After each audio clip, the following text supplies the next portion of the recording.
here officially to open this important investment export seminar.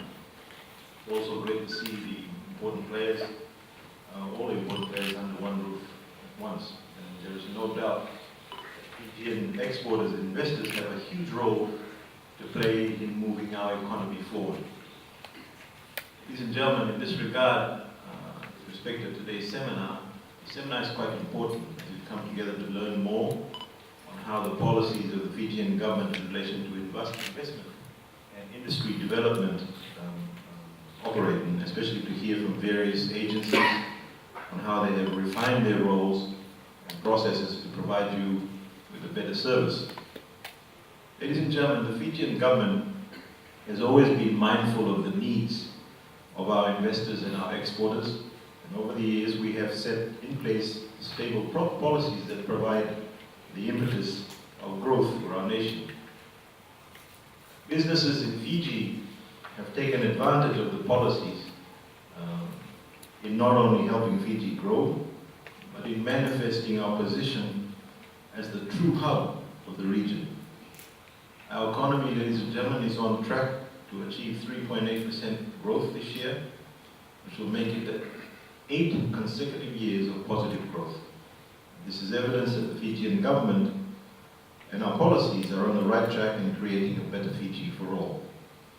Ladies and gentlemen, in terms of trade, Fiji's total exports from January to May this year is more than $751 million. Our major export commodities during the period have been mineral water, fish, gold, garments, fruit and vegetables.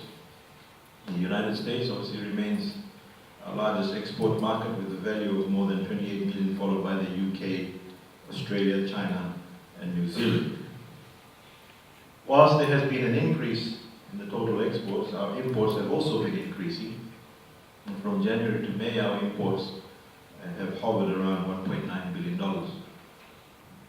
Ladies and gentlemen, trade is crucial for growth, crucial for the growth of our country, and imports are equally as important as exports.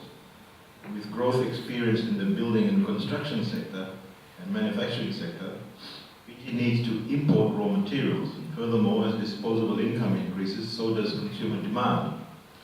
Hence, our major import commodity has been mineral products, followed by machinery, mechanical, electrical appliances, vehicles, parts and accessories, base metals and chemical products. In addition, ladies and gentlemen, the tourism industry has also been performing beyond expectations, with over 5.1% growth recorded from January to July. And for the first time ever, in July this year, visitor arrivals into Fiji has exceeded the 90,000 mark for a given month. And this is unprecedented. This has actually set us on a path and paved the way for yet another record-breaking year in terms of visitor arrivals. Ladies and gentlemen, it's crucial that the public and private sector work together to move the country forward, especially at our trade and investment frontiers. Fiji aspires to be the leaders on many fronts. The Honourable Prime Minister is already leading a global fight against polluters of climate and emitters of greenhouse gases. While the government has set relevant and business-friendly policies in place, the onus is also on the private sector to take advantage of such policies. Our green growth policy leads the way in which we want to grow our economy innovatively and sustainably.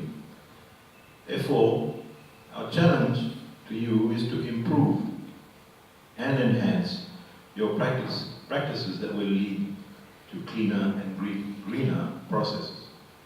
The Fijian Trade Policy Framework guides our objective to enhance our position as a trading hub in the region, while the Fiji 2020 Agriculture Sector Policy Agenda sets the framework towards sustainable and inclusive development and modernizing Fiji's agriculture sector. These, ladies and gentlemen, are some of the high-level policies that are in place, and this is further supported each year by our national budget. The recently announced 2017-2018 budget is focused on continuing to empower Fijians, to raise our productive capacity and unlock our true potential. Through economic empowerment, we will uplift individuals and help them succeed. Therefore, the focus of the budget continues to be on education, infrastructure development, empowerment of rural and grassroots communities, and provision of smart incentives for growth businesses. For example, incentives on tax-free regions, commercial agriculture and agro-processing have been extended from 2018 to 2028. The establishment of a manufacturing and services zone in the Western Division is also progressing well, and this will open up numerous opportunities for local businesses and for employment. Ladies and gentlemen, at this juncture, I'd like to encourage you all to take advantage of today's seminar and such seminars. This is the platform where we will listen to each other and share our experiences and vision, all in the best interest of our nation and of our people. Therefore, I'd like to take this opportunity to thank Investment Fiji for undertaking such an important task of getting you all under one roof, as this would enable you to put our minds and thoughts together in moving our country forward. By the end of the day, I hope you will have learned how government departments can assist you in your respective ventures. Moreover, we have speakers during the various sessions that will provide information and guidance as we continue the work to grow and develop our nation. Thus, I encourage you all to ask them a lot of questions and get the best out of them while you can. With those few words, ladies and gentlemen, I wish you all a wonderful day and a productive seminar, and look forward to great progression for the industry. It gives me great pleasure to now declare the Investment Export Seminar open.